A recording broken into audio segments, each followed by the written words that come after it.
مشرک بن گئی تھی۔ سن رکھو آج ہماری مسلم قوم بھی اسی شرک کے سبب ہلاکت اور بربادی کے کنارے تک پہنچ گئی ہے۔ پاکستان کا تو مطلب ہی لا الہ الا اللہ بتایا گیا تھا کہ یہاں ایک اللہ کی بندگی ہوگی، لیکن یہاں کیا ہو رہا ہے؟ قبر پرستی نے بت پرستی کی شکل اختیار کر لی ہے۔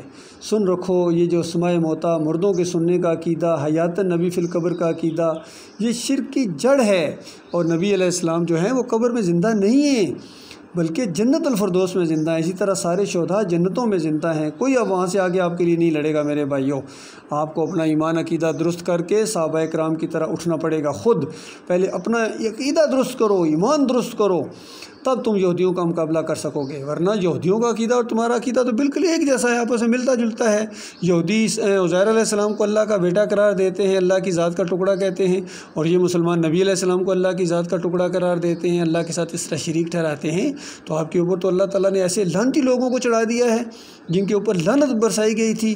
نبی علیہ السلام نے آخری دنوں میں اپنی وفات سے چند دن پہلے اور آخری بالکل جو وقت تھا اس میں کبھی چادر منہ کے اوپر ڈالتے ہیں، کبھی نیچے کرتے ہیں اور کہتے ہیں لعن اللہ الیہود والنصارى اتخذوا قبور الانبیاء والصالحین مساجدا۔ اللہ کی لعنت یہودیوں کے اوپر، ان عیسائیوں کے اوپر، انہوں نے اپنے انبیاء اور صالحین کی قبروں کو مساجد بنا لیا تھا، وہاں سجدے کرتے تھے۔ تو بتاؤ وہی کام آج مسلمان کر رہے ہیں یا نہیں کر رہے ہیں؟ بھاٹی میں علی اجویری کی قبر کو جا کر دیکھو، بری ماؤں کو جا کر دیکھو، سیون کو جا کر دیکھو، عبداللہ شاہ غازی کے مزار پر جا کر دیکھو، جہاں بھی جاؤ گے۔ یہ تو چند میں نے نام لیے ہیں، ورنہ ملتان شریف تو بھرا مزاروں سے، اور ہر جگہ یہ مزار پوجے جا رہے ہیں۔ تو یہ خالص بت پرستی ہے۔ اللہ کے بندوں، ان کے سامنے جھکنا، ان کے رکوع اور سجدے ثابت کرنا، یہ خالص یہودیوں اور لعنتیوں کا طریقہ ہے۔ تو جب لعنتیوں کا طریقہ اختیار کرو گے تو اللہ تعالیٰ تمہارے اوپر رحمت کس طرح برسائے گا؟ اتنی سادہ سی بات میری پیاری قوم تمہیں نہیں سمجھ آ رہی ہے۔ وہ کون تمہیں سمجھائے گا؟ تمہارے مولوی اور پیر تو کھانے میں لگے ہوئے ہیں، کھانے پینے میں لگے ہوئے ہیں۔ انہوں نے اپنے دین کو دکانداری کے اندر تبدیل کر دیا ہے۔ نماز پڑھانے کے پیسے لیتے ہیں، اذان دینے کے پیسے لیتے ہیں، فرقے میں بٹ گئے ہیں، کوئی بریلوی بنا دیا گیا، کوئی دیوبندی بنا دیا گیا، کوئی اہل حدیث بنا دیا گیا۔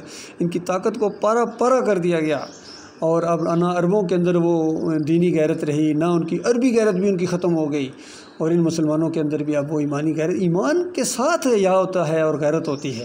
جب ایمان کے اندر شرک ہے تو لہٰذا وہ حیا اور وہ چیزیں ختم ہو گئی۔ 2 سال سے کشمیر میں لاک ڈاؤن لگا ہوا، ماں اور بہنوں کے ساتھ وہاں کیا ہو رہا ہے بتائیے؟ کسی کے کان پر جوں نہیں رینگتی ہے۔ کمانڈو دستے ہمارے پاس، رینجر ہمارے پاس، پولیس ہمارے پاس، ایٹم بم ہمارے پاس۔